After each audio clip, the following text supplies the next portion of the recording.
Mike Brandt, l'histoire de sa courte vie passionne toujours ses fans. Le compositeur israélien a mis fin à ses jours le 25 avril 1975. En avril 2018, à l'occasion de la 43e date anniversaire depuis la disparition Mike Brandt, Téléstar revenait sur l'histoire de la vie de cet artiste hors norme.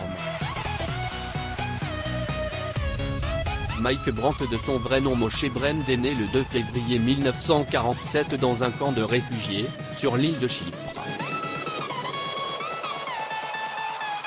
Ses parents étaient des juifs polonais. Sa mère Bronia est une rescapée d'Auschwitz, et son père Fischel est un ancien résistant. Enfant, Mike Brandt avait déclaré à ses parents, « Plus tard, je serai vedette. » ou clochard.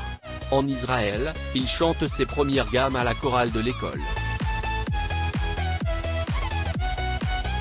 À l'âge de 22 ans, poussé par Sylvie Vartan et Carlos, il arrive à Paris et chante les répertoires d'Elvis Presley et Frank Sinatra dans les grands hôtels. Mike Brandt, son premier titre Laisse-moi t'aimer, écrit par Jean Renard, est une bombe qui secoue la France.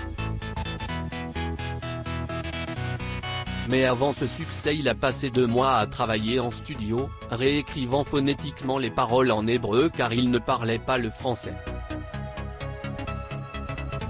En 1972, il chante Qui sera, reprise d'une chanson italienne Cesara qui devient rapidement numéro 1 des hit parades francophones, et dépasse la grande vedette de l'époque Claude François en paix.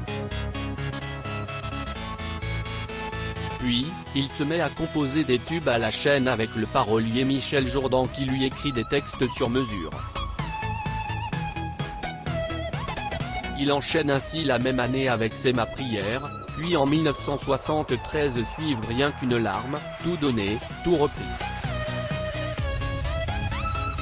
Épuisé par le rythme de sa carrière, affecté psychologiquement mort la guerre dans son pays, on lui diagnostique une dépression. Mike Brandt fait un séjour dans un hôpital de repos en Suisse, conseillé par Johnny Hallyday.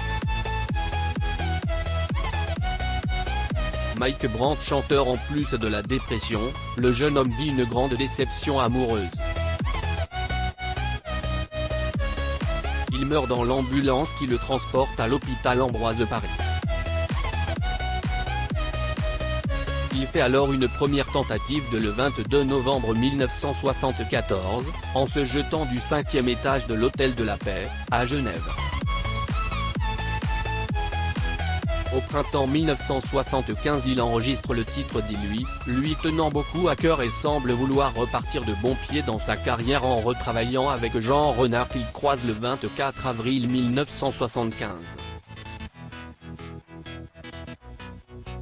Le 25 avril 1975, à 11h15 du matin, Mike Brandt tombe du 6e étage d'un immeuble situé au 6 rue Erlanger, dans le 16e arrondissement de Paris.